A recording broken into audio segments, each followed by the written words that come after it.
friends, to our time of devotional reflection for Monday, June the 19th, 2023.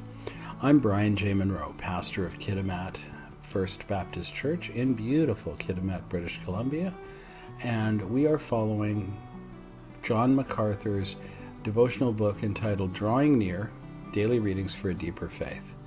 Today's entry is entitled Ministering to the Poor. We read from James's letter, chapter 2, verses 2 to 4. Suppose a man comes into your meeting wearing a gold ring and fine clothes, and a poor man in filthy old clothes also comes in. If you show special attention to the man wearing fine clothes and say, "Here's a good seat for you," but say to the poor man, You stand over there, or sit on the floor by my feet, have you not discriminated among yourselves and become judges with evil thoughts? Our main thought for the day is you must show equal respect to poor and rich alike.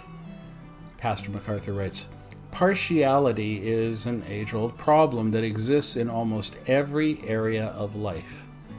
Perhaps its most common manifestations are racial, religious, and socioeconomic discrimination. By implication, James denounced partiality in any form, but in his letter, chapter 2, verses 2 to 4, he specifically mentions preferential treatment of the rich over the poor. He knew such favoritism was devastating, not only because it is sinful, but also because the majority of believers in the early church were poor, common people. Discriminating against them would have struck a blow at the very heart of the church. From its inception, the church has upheld the priority of ministering to the poor. In the Acts of the Apostles, chapter 2, verses 44 to 45, we read, "All the believers were together and had everything in common. They sold property and possessions to give to anyone who had in need." The Apostle Paul organized a relief fund for the needy saints in Jerusalem. In 1 Corinthians chapter 16, verses 1 to 4, you can read about this. It was because of a severe famine that was taking place. In the proportion that any of the disciples had means, each of them determined to send a contribution for the relief of the brethren living in Judea. And this they did, sending it in charge of Barnabas and Saul to the elders.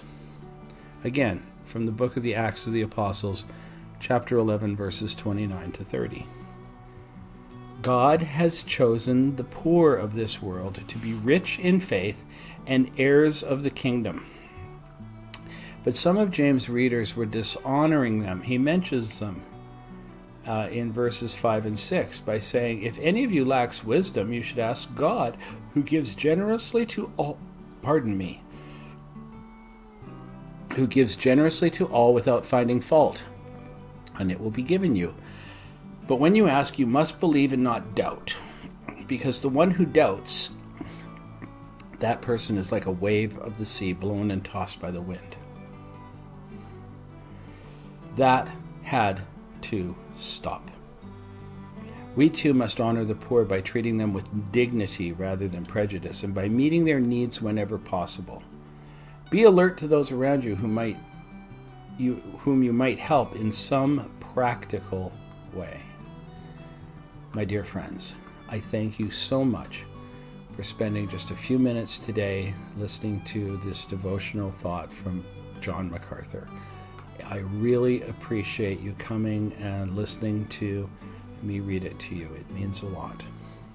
I've taken Pastor MacArthur's suggestions for prayer and for further study that are attached to this devotional, and I've put them in the description portion of this video so that you can read them and so that you can follow up on them. This will be of a great benefit to you, I promise. And until we can be together again tomorrow to hear another devotional reflection from John MacArthur, I bid you go in the peace of the Lord.